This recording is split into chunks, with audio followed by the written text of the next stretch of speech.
June 11, 2026. Two stories collide on a single day, and together they tell you everything you need to know about the world right now. On one side of the planet, 88,000 fans pack a legendary stadium in Mexico City. The biggest sporting event on Earth has finally arrived. On the other side, the number that Wall Street feared has landed. 4.2%. Inflation is back, and the Federal Reserve is running out of options. Markets are falling. AI is reshaping trillion-dollar tech giants. And the U.S. economy just added 172,000 new jobs in a single month. This is your full briefing. The roar began at the Estadio Azteca, an arena that first hosted a World Cup 56 years ago in 1970.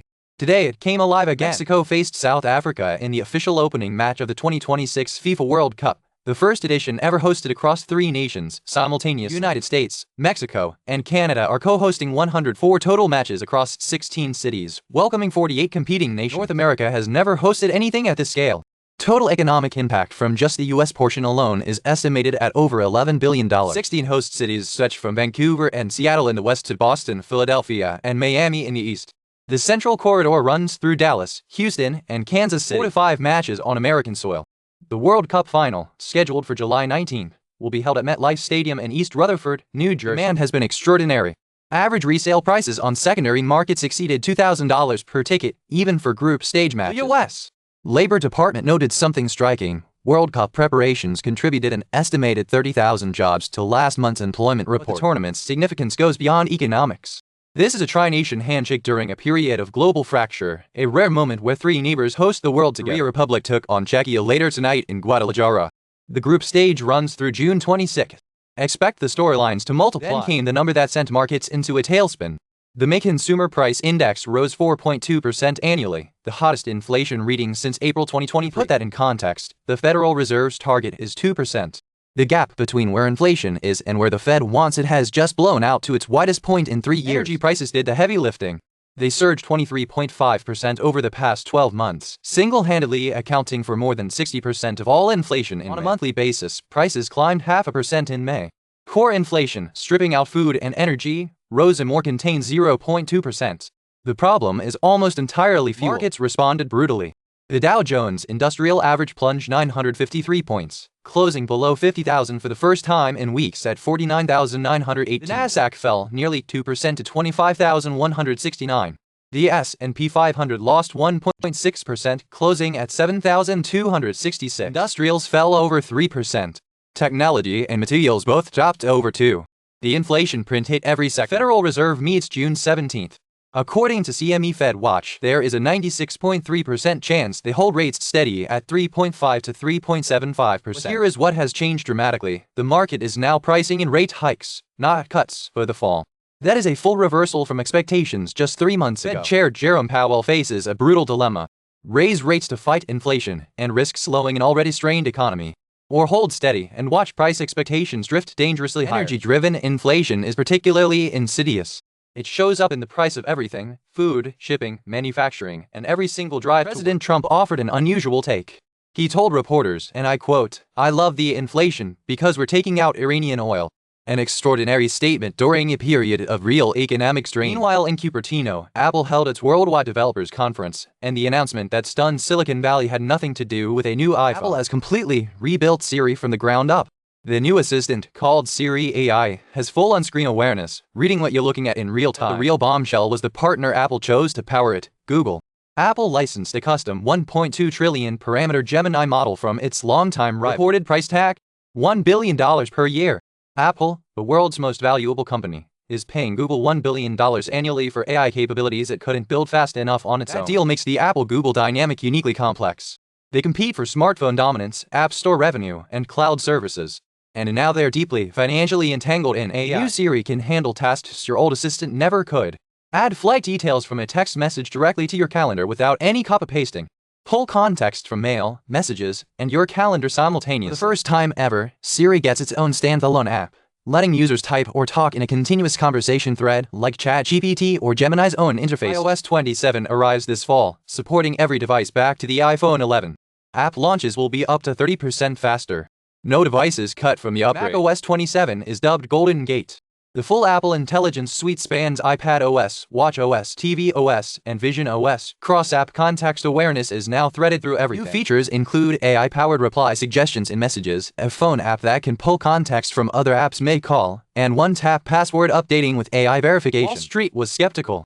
Apple shares fell 1.8% on the day, as investors questioned whether licensing Google's AI rather than owning it is a strategic win or a public admission of defeat. The question hanging over Apple now, in a world where Siri is powered by Google, what exactly is Apple's artificial intelligence mode? While Apple pays Google for AI, some companies are building the physical infrastructure that makes AI possible, and investors are rewarding them with extraordinary gains. Hewlett-Packard Enterprise reported second quarter earnings Tuesday that obliterated every single forecast on Wall Street. Adjusted earnings per share came in at 79 cents, nearly 50% above the analyst consensus estimate of 53 cents. Revenue hit $10.68 billion, a staggering 40% increase year-over-year. Net income swung from a loss of $1.1 billion to a gain of $595 million. Driver? Pure AI infrastructure demand. HP booked $2.1 billion in new AI orders in just the second quarter and entered the period with a backlog of $5.9 billion. Networking revenue, turbocharged by the Juniper Networks acquisition, surged 148% to $2.7 billion. Server revenue climbed 32.7% to $5.5 billion. HPE raised its full-year revenue growth outlook to 29 to 33%, up from a previous guidance of 17 to 22%. Shares surged 37% after hours. Applied Digital added to the AI infrastructure wave. The company jumped 11% after signing a 15-year lease with an unnamed U.S. hyperscaler, worth $5.2 billion in contracted revenue. Applied Digital's total contracted AI portfolio now stands at $36 billion. Roughly 70% of its revenue is locked in with investment-grade hyperscalers for 15 years or more. Chip stocks told a different story. Nvidia fell 1.4%. Broadcom lost 3.9%. Micron Technology dropped 3.5%. The semiconductors that led the AI rally are showing cracks. The AI infrastructure build-out is unlike anything Wall Street has seen since the dot-com era. Except this time, the companies spending the money are deeply, demonstrably profitable. To understand why inflation is at a 3-year high, you need to follow the fuel, and the fuel trail leads to one place, Iran. Earlier this year, the United States and Israel launched military strikes on Iranian targets. The fallout is now embedded deep inside the American economy. Iranian oil production, once a meaningful factor in global supply, has been dramatically disrupted. Middle Eastern shipping routes are under pressure. Supply has tightened. Result: energy prices are up 23.5% over the past 12 months. Gasoline is near 3-year highs across most of the country. Energy spike bleeds into everything else. Trucking costs, food transport, manufacturing inputs. The war premium on oil is embedded in almost every price Americans pay. The energy sector, however, is booming. Oil and gas companies are reporting record profits, a stark contrast to the pain felt by ordinary consumers at the pump. Meanwhile, Amazon announced it's opening its trucking network to all companies, offering less and truckload shipping services beyond its own supply chain. Freight carrier stocks plunged on the news. Geopolitical calculus here is brutal. The same war that's pushing inflation higher is generating enormous returns for the energy sector and significant U.S. government revenues from oil sales. Amid all of this turbulence, the U.S. labor market delivered a quiet surprise. 172,000 jobs were added in May, beating most economists' forecasts. Hospitality, healthcare, and construction all contributed meaningfully. The gains were broad-based across the economy. World Cup connection? Economists credited roughly 30,000 of those jobs to stadium upgrades, event logistics, and hospitality infrastructure build-out across host cities. Unemployment rate held steady, suggesting that American workers, for now, are managing to stay employed even as the economy faces serious inflationary headwinds. But here's the painful catch. Wage growth, while positive, is being eaten alive by 4.2% inflation. Real wages, adjusted for actual prices, are effectively flat. You may have a job. You may even be earning slightly more. But your dollar buys less than it did a year ago. That is the quiet arithmetic of this particular economic moment. So here is where we stand on June 11, 2026.